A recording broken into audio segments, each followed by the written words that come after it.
এই নাটক করতে আর ভালো লাগে না। পেটের মধ্যে বেলুন নিয়ে কি বাচ্চা হওয়ার অভিনয় করা যায়? বাচ্চা তো কোনোদিন হবেই না। আমার স্বামীর তো কোনো যোগ্যতাই নেই আমাকে একটা বাচ্চা দেওয়ার। আর আমি কি না এই বেলুন নিয়ে নাটক করে বেড়াই ওর সামনে যে আমার বাচ্চা আছে পেটে। এসবের কোনো দরকার নেই, আমার আর ভালো লাগে না।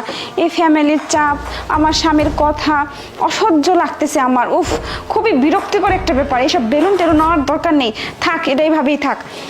আমি আর এসব বেলুন নিয়ে অভিনয় করতে পারবো না। বলতেও পারি না, কিছু সইতেও পারি না। কি যে করব কিছুই বুঝতে পারতেছি না। আমার অসহ্য লাগতেছে এই সংসারে। যাই হোক, কি যে করব কিছুই মাথায় আসে না। এক কাজ করি, আমি আমার বয়ফ্রেন্ডকে একটা ফোন দিই, ফোন দিয়ে বলি যে আমার বাড়িতে আসতে। আমার স্বামী তো এখন নেই, আর এই ফাঁকে দুজনে একটু রোমান্স করা যাবে, ভালো সময় কাটানো যাবে। আমার স্বামীর তো কোনো যোগ্যতাই নেই, আমাকে তো অন্য কারোর সাথে সম্পর্ক করতেই হবে। যাই, আমি আমার বয়ফ্রেন্ডকে একটা ফোন দিই।